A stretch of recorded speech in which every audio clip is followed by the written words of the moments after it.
On today's video, that's right, a top 10 reserve list cards that MTG MOX man is keeping his eye on. It's coming up next.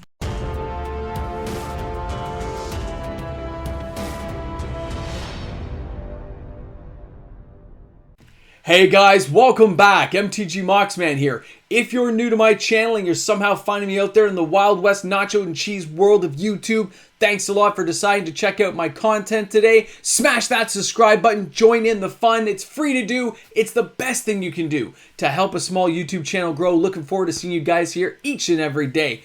Guys, we have a nice relaxing video of a top 10 cards that me, MTG MOX man, I'm looking at. I have some good reasons why and some not so good reasons why. Make sure you leave some comments in the comment section below and let me know what you think of my top 10 list. And of course, please let me know what your top 10 list is. I love knowing what people are thinking. All right, guys, ready to check this out?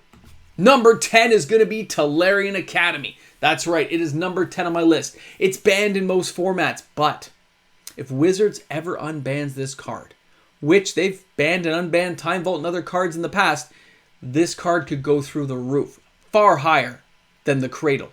Gotta keep an eye on this card at all times. Keep one eye on the Talarian. It may have blown up in the past. It has a chance to blow up again. For that reason, I keep a very close eye on Talarian Academy. I'm watching you. I'm watching the screen, watching you. Talarian Academy, I got my eye on you. If it drops at a certain price point, I always try to pick up an extra copy or two because you never know what's going to happen. And the artwork, the lore, the story is epic with Talarian Academy. Very nice card. Number 9. All right, number 9 is going to be the amazing card of Eureka. Eureka! E equals MC squared. The worm has solved the problem.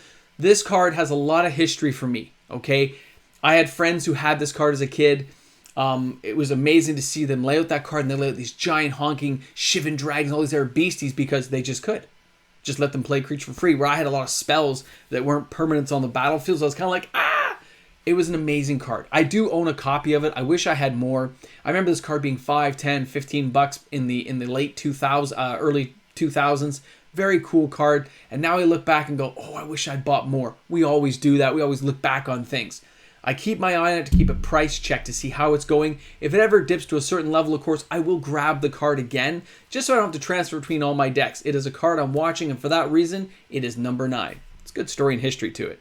I'm telling you. All right. Number 8.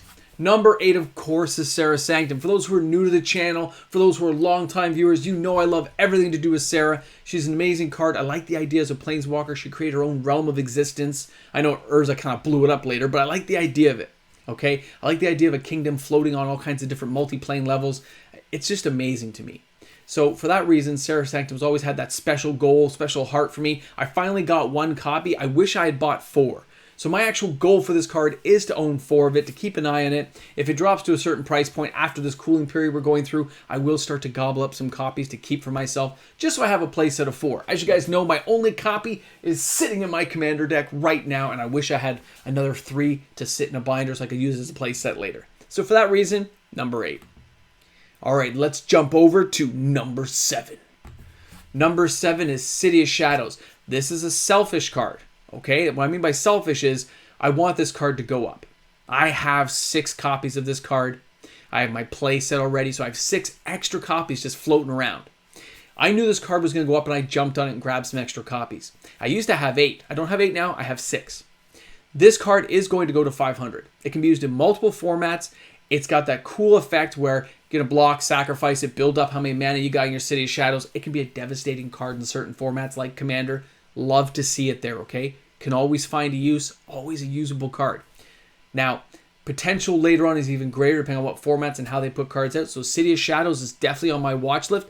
Although I like the lore, well, the Wizard's hiding in it, this is more of a selfish card for me. I'm hoping it reaches a certain level later on in life so I can cash in a couple copies to help pay for some of the other cards I want. Number 7. Let's jump over to number 6. We're almost going to the top 5. Number 6 is... That's right, Force Field. Now, Force Field, epic stories. I remember using this all the time as a kid to stop these giant Shivan dragons and other big beasties. I'm only losing 1 life. I'm only losing 1 life. Really irritated my friends. It was awesome. So I already have a couple of copies of this card. I'd like to get more.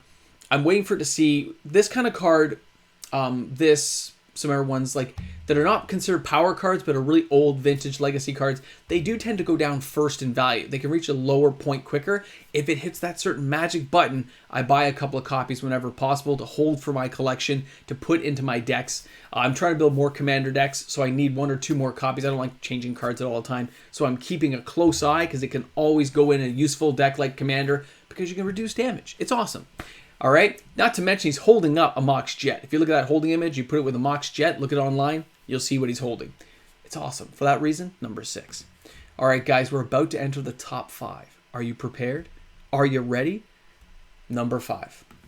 Number 5 is, of course, Soul Devi Excavations. Now, guys, I've been tooting this card for quite a long time. When it comes into play, you got to sacrifice an island. Great. But, guys, it taps for 2 mana, and it doesn't come into play tapped. It can scry. Right, you get to look at that top card, decide where you want to put it. It's an awesome land. It's very, very good. And it's very, very cheap to use. And this card used to be $4 or $5. People have been on my channel a long time. A lot of people own a copy of it because that's our card we always talk about. It's a big card in our messages is, you know, all hail Soul Devi. And for that reason, the reason I like to get more copies of this and hold on to it and just enjoy the card, for that reason, it is number 5. Soul Devi Excavations. All hail. All right, guys, we're now in past the top 5, number 4. Number 4, of course, is Time Vault. This card has been banned in the past. It's been unbanned, which is what I'm hoping will happen with Talarian Academy.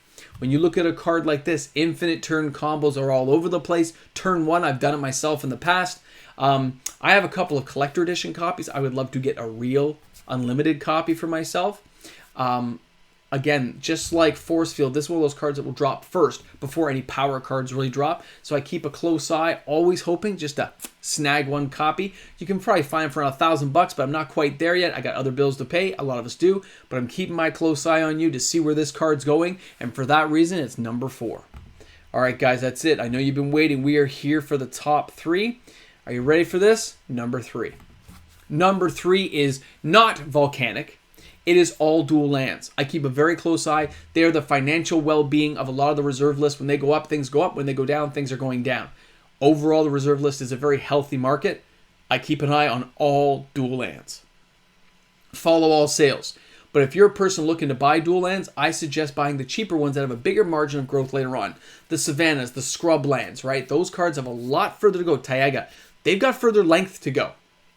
And they will have gains over the next 10 years that most people don't realize. Because the other dual lands are already higher.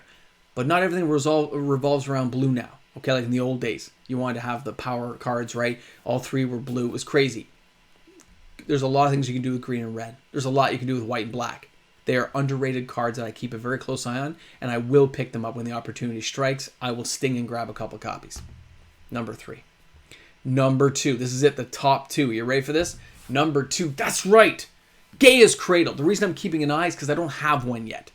This is a selfish reason. I want one. And I've been working hard to get it, and something keeps stopping me. It's like karma says you can't buy it yet. You got to tease yourself. But this card has been dipping down on the reserve list. It is starting to float back down a little bit. I am hoping to snag one during this consolidation phase and grab one for myself. So I will be keeping a very close eye. I would like to get one just so I have one for some decks I work with. If I can't get one, that's okay. I can work with that. I can find other reasons, but Gaia's Cradle, I'm watching you. You are number 2, but you're not number 1. That's right. Number 1. Can you guess it? Can you guess what it's going to be? Are you at home right now going, what would he pick? What's my number 1? My number 1 is, that's right, Mox Diamond. I don't have one. I am MTG MOX, man. You see Moxes. I got Unlimiteds in my background. I do not have Mox Diamond. I am going to get a couple. It is going to happen. I don't care how. I will make this happen. Mox Diamonds are going to be cards I own in the future. It is a card. It's my number 1 card I'm trying to get my hands on, and I will focus on it. Sure, I could just go out and use a credit card, but I don't do that, guys. I save up so I can savor the card that much more. For that reason alone, this card is number 1. I'm getting a playset. It's going to happen. Number 1. Now, before you end the video off today, I just wanted to share with you honorable mentions. Honorable mentions are Sword of Ages, because it was a beastie card back in the day. I like to tease MTG Historian with it. Guys, Sword of Ages, being able to like pump up a creature, slash and kill stuff, awesome. Nova Pentacle, guys, being able to redirect damage into commander games is just amazing.